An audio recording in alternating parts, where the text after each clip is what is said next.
సింహరాశి వారికి తీసుకున్నట్లయితే మీకు వచ్చేసి శని భగవంతుడు 6వ ఇంటిని ఇండికేట్ చేస్తారు. సమస్యలు ఏంటి? నరాలకు సంబంధించినటువంటి ప్రాబ్లమ్స్, గ్యాస్ట్రిక్ సమస్యలు వస్తాయి. మీకు 7th ఉండి మీ రాశినే చూస్తున్నారు. షష్టాధిపతి అయినటువంటి సప్తమాధిపతి అయినటువంటి శని భగవంతుడు మీ జీవిత భాగస్వామి యొక్క ప్రోద్బలము, ఆయన అధికారము, వారి అధికారము లేడీ అయితే లేడీ కావచ్చు, జెంట్ అయితే జెంట్ కావచ్చు, వాళ్ళ విమర్శలు, వాళ్ళ లెసన్స్, అనవసరమైనటువంటి డిస్కషన్స్ మిమ్మల్ని బాగా టెన్షన్ పెట్టేస్తాయి. ఈ టెన్షన్ పడ్డప్పుడు మనకు హెల్త్ మీద పడుతుంది. ముందు బ్రెయిన్, అక్కడి నుంచి ఈ యొక్క అనారోగ్య సమస్యలకు, ఆరోగ్యానికి సంబంధించినటువంటి ఆర్గాన్స్ పైన పడుతుంది, కర్మేంద్రియాల పైన పడుతుంది అన్నమాట. గ్యాస్ ట్రబుల్ ఇవన్నీ మీకు ఇబ్బందికరంగా మారతాయి. టెంపరీగా ఇవి మనకు బయటపడే అవకాశాన్ని కూడా ఇస్తుంది. ఎందుకంటే మీ రాశిని 7వ వీక్షణ ద్వారా 2nd హౌస్ ప్లానెట్ అయినటువంటి, అలాగే 5th హౌస్ ప్లానెట్ అయినటువంటి బృహస్పతి మీ రాశిని చూస్తున్నారు. సంతానానికి సంబంధించినటువంటి మ్యారిటల్ విషయాలు కానీ ఇవన్నీ చక్కగా మీరు కుదుర్చుకోగలుగుతారు. మీ ఉద్యోగంలో మీకు అభివృద్ధి అనేది గోచరిస్తుంది. ఈ టెంపరీ అనారోగ్యం అనేది శని భగవంతుని దగ్గర వచ్చినటువంటి మీకు ఈ యొక్క ప్రాబ్లం అనేది సింహరాశి వారికి ఈ యొక్క మెడికల్ రిపోర్టుతో వారి యొక్క మెడిసిన్ తీసుకోవడం మూలంగా కొంత కంట్రోల్ అవుతుంది. అలాగే మీకు యోగ సాధన ఇవన్నీ కూడాను ఈ యొక్క సింహరాశి వారికి కొంత ప్రోత్బలంగా ఉంటుంది. యోగ సాధన చేసుకోవడం మూలంగా కూడా మీకు మంచి ఫలితాలు వచ్చే అవకాశం ఉన్నాయి. అలాగే కేతువు వచ్చేసి మీకు శుక్రుడు కేతువు 2వ ఇంట్లో ఉన్నాడు. కేతువు మీకు 2లో యోగించాడు, కానీ ఈయన మీకు ఈ యొక్క సింహరాశి వారికి అష్టమాధిపతి వచ్చి ద్వితీయంలో ఉండడం మూలంగా అనారోగ్య సమస్యలు ఎక్కువగా ఉంటాయి. కాకపోతే మీ యొక్క 2nd హౌస్ను బృహస్పతి కూడా చూస్తున్నారు. ఈయన మీ లగ్నానికి 10th హౌస్లో ఉన్నాడు. 10th హౌస్లో ఉండడం మూలంగా 2nd హౌస్ ప్లానెట్, అలాగే 8th హౌస్ ప్లానెట్ కొంత ఇబ్బందికరమైనటువంటి ప్రాబ్లమ్స్, క్రానికల్ డిసీజ్ లాంటివి మళ్ళీ పెరగడం మూలంగా మీకు ఇబ్బంది పెడుతుంది. ఆ ఇబ్బంది నుంచి బయటపడాలంటే ఈ యొక్క దేవి కర్కిమావ స్తోత్రం పారాయణ చేసుకోవడం, లక్ష్మీ నరసింహస్వామి ప్రార్థన చేసుకోవడం, రవి భగవంతునికి ఇష్టంగా ప్రీతిగా ఆయన ఈ యొక్క ఆదివార నియమాలు పాటించడం. ఈ యొక్క ఆదివారం రోజు రాహుకాలం వచ్చేసి మీకు 4 నుంచి 5:30 వరకు ఉంటుంది. ఈ యొక్క 4:30 నుంచి 6 వరకు ఉంటుంది. ఈ సమయంలో మీరు సూర్యనారాయణ మూర్తికి పూజలు చేసుకోవడం, అలాగే నవగ్రహాలలో ఉన్నటువంటి సూర్యనారాయణ మూర్తికి ఈ యొక్క ఎర్రని పుష్పాలు, కనకాంబరాలు కావచ్చు, మందారం కావచ్చు, ఇలాంటి పుష్పాలు పెట్టి పూజ చేయటం, గోధుమతో కూడినటువంటి ఉప్మానో లేకుంటే కేసరినో చేసుకొని అది ఆ భగవంతునికి సూర్యనారాయణమూర్తికి మీరు ఆహారంగా అంటే ఆయనకు పూజలో ప్రసాదంగా పెట్టి ఇంట్లో వాళ్ళు మాత్రమే తినాలి, బయటికి వెళ్ళకూడదు. బయట వాళ్ళకి ఎవరికైనా పెట్టాలంటే వాళ్ళని మన ఇంటికి లోపలికి రప్పించి ప్రసాదం పెట్టి తర్వాత మీరు అతిథి మర్యాదలతో వాళ్ళని పంపించవచ్చు. ఇది ఒక ప్రాసెస్. నెక్స్ట్ ఇంకొంచెం దీన్ని మనం ఎలా చేయాలంటే, మనకు కాకులు ఇక్కడ కనిపించవు. ఇక్కడ కనిపించేదంతా మనకు సిటీలలో పావురాలు ఎక్కువగా కనిపిస్తాయి. కాకులు కనిపించిన వాళ్ళు ఊర్లలో కాకులకి గోధుమలు 3 గుప్పిళ్ళు విసిరివేయండి.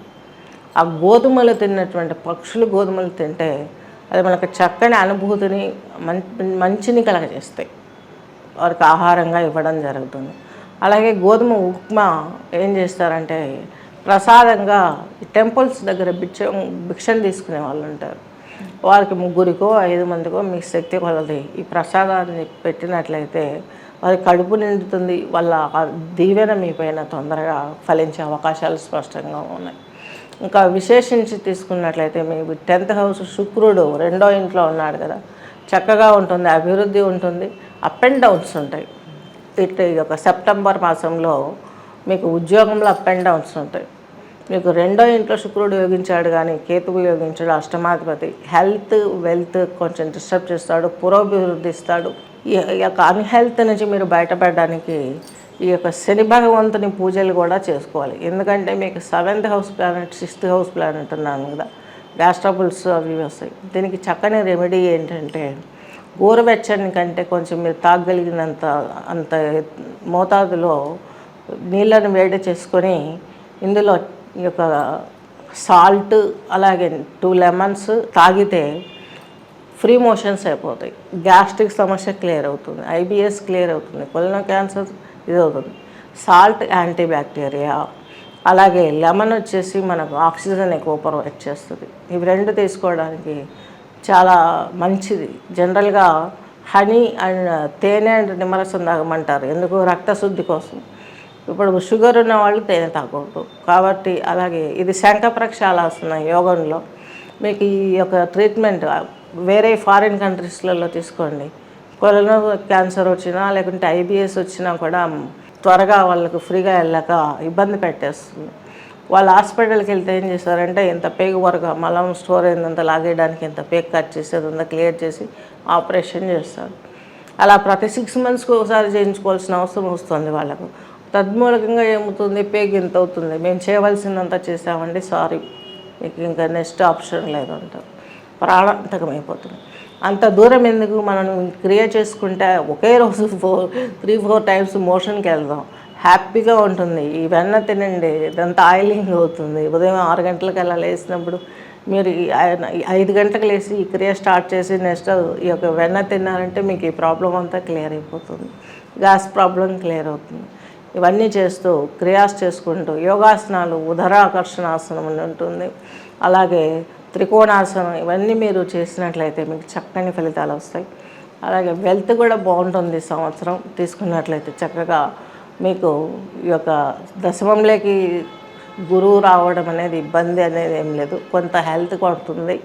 ఈయన మీకు సింహరాశి వారికి అష్టమాధిపతి కాబట్టి బ్యాలెన్స్ చేసుకునే కెపాసిటీని కూడా ఆయన ఇస్తాడు. మీకు 5వ ఇంటిని చూస్తాడు కాబట్టి 10th ఉండి మీ యొక్క సింహరాశి వారికి 2వ ఇంటిని కూడా చూస్తాడు కాబట్టి ఉద్యోగంలో ఉన్నటువంటి ప్రాబ్లమ్స్ క్లియర్ అయ్యే అవకాశాలు స్పష్టంగా గోచరిస్తున్నాయి. గురు చరిత్ర పారాయణ చేయండి. అలాగే సింహరాశి వారికి ఈ రెమెడీస్ అన్నీ చెప్పాము, ఇవి చేసుకోండి. మీ యొక్క జీవితాన్ని సుభిక్షంగా మార్చుకోవడానికి ఈ టైం చాలా విలువైంది. సెప్టెంబర్లో ఈ మాసంలో ఉన్నటువంటి దోష పరిహారం లక్ష్మీదేవిని మంత్రం మీరు చాలా కటాక్షాన్ని పొందాలి. ఇంద్రాణి దేవి స్తోత్ర పారాయణ చేసుకోవడం, అలాగే లక్ష్మి యొక్క రవి భగవంతునికి చేసుకోవడం మూలంగాను. కేతువుకు సంబంధించి సూర్య నమస్కారాలు చేయండి. ఆదివారం రోజు ప్రసాదం పెట్టి చేయమన్నాను కదా, ఈ టైంలో మీరు చక్కగాను గాయత్రి మంత్రం పెట్టుకొని శ్వాసను గమనిస్తూ చక్కగా సూర్య నమస్కారాలు చేసుకున్నారంటే మీకు ఉన్నటువంటి సర్వ రోగ భయాలు, ఉద్యోగ భయాలు అన్నీ పటాపంచలయ్యే అవకాశాలు స్పష్టంగా ఉన్నాయి, గమనించగలరు. స్వస్తి.